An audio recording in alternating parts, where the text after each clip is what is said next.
Vivirán y te hablarán. Ay, como cuando tú estás conmigo. This doesn't look like politics, people. It looks like betrayal.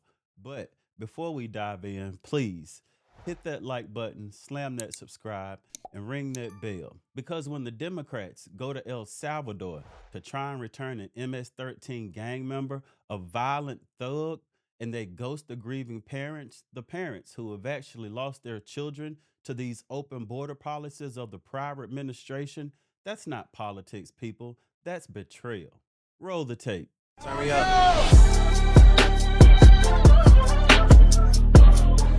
Two separate judges affirmed Garcia was a member of MS-13. When Garcia was originally arrested, he was wearing a sweatshirt with rolls of money pouring out, an MS-13 gang symbol that he was driving with two other known violent MS-13 gang members, two of the most violent members that we know of in the MS-13 gang of thugs.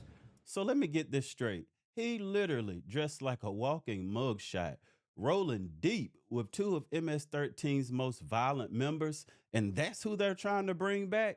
No one would believe this if this was a movie.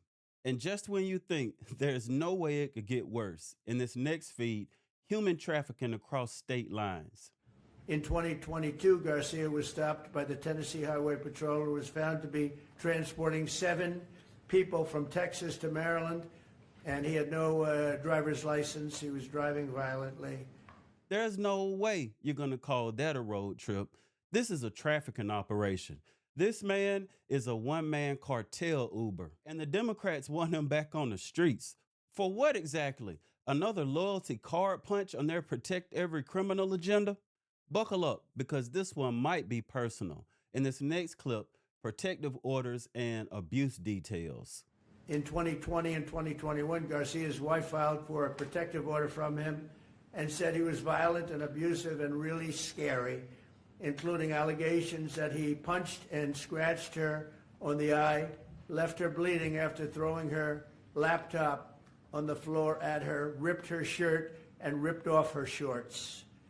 He then grabbed her arm, leaving very severe marks. Garcia's wife also wrote in court, "At this point, I am afraid to be close to him. I just don't want to be close. I have multiple photos and videos how violent he can be and all of the bruises that he's left on me." She just couldn't get anywhere near him. This is the man that the Democrats are wanting us to fly back from El Salvador to be a happily ensconced member of the USA family. Let that one sink in. And it's not an accusation. That's what you call a survival plea. She gave them proof, photos, videos, injuries, and somehow the Democrats still think he deserves a second chance, not her.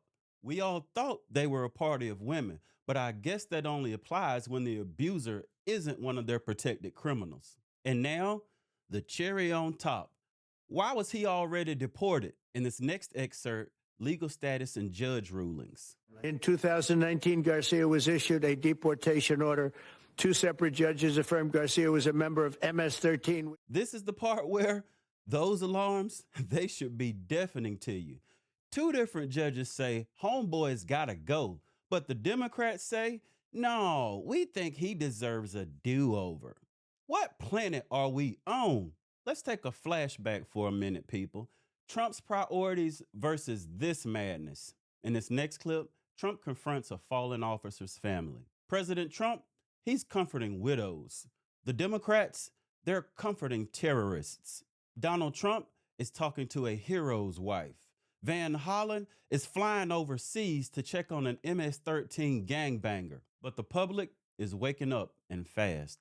This next feed shows an immigration polling shift. Deport all undocumented immigrants. Voters favoring the government trying to deport all 11 million of them. Back in 2016, just 38% of voters wanted the government to try to deport all 11 million undocumented immigrants. Compared to where we are in 2025, 56%, the majority. The American people have come a long way on this issue, much closer to Donald Trump, and I think that's a big part of the reason why Americans are increasingly saying the country is on the right track when it comes to immigration policy, and why Donald Trump's net approval rating on that issue is in the positive. Translation: Americans are done being guilt tripped while their cities are overrun. Every fentanyl death, every cartel bust, every crime committed by someone who shouldn't be here, that's adding up. They told us we were heartless, but now 56% of Americans agree.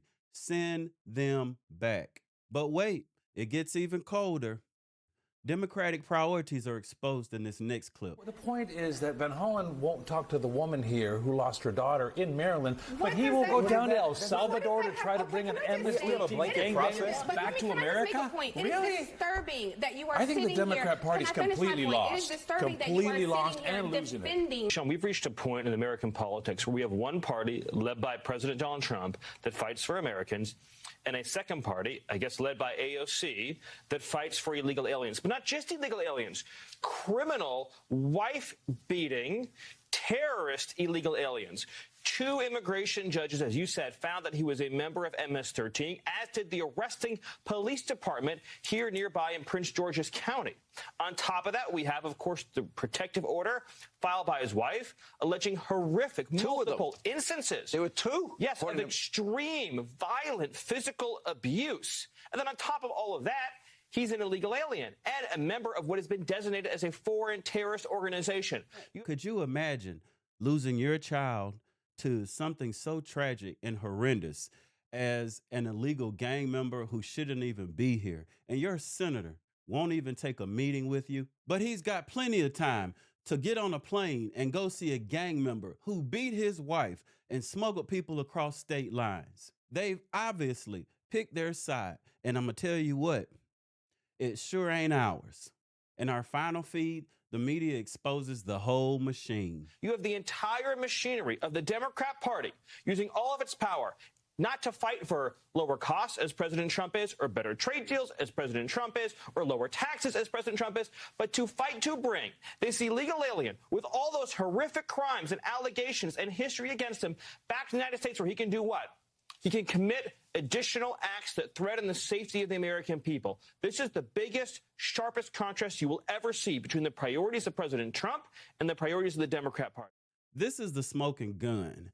Trump is cutting your taxes and bringing back jobs, and they're fighting for gang members and about the process and equity. So if you're still on the fence, this should be your wake-up call. The bottom line here is, your choice should be crystal clear if it's not already. President Trump is fighting for you, your sovereignty, your safety, and, well, your sanity. The other side, they've chosen to fight for a wife-beating MS-13 trafficker with a rap sheet longer than Joe Biden's excuses. And I don't mean to laugh, people. It's just pitiful the capacity of which they function. What you can't do is call yourself pro-woman or pro-justice while fighting this hard for a liberal terrorist. If you're sick of being lied to, used, and ignored, do something about it. Smash that like button, subscribe, and turn on those notifications. Thank you. God bless. Listen.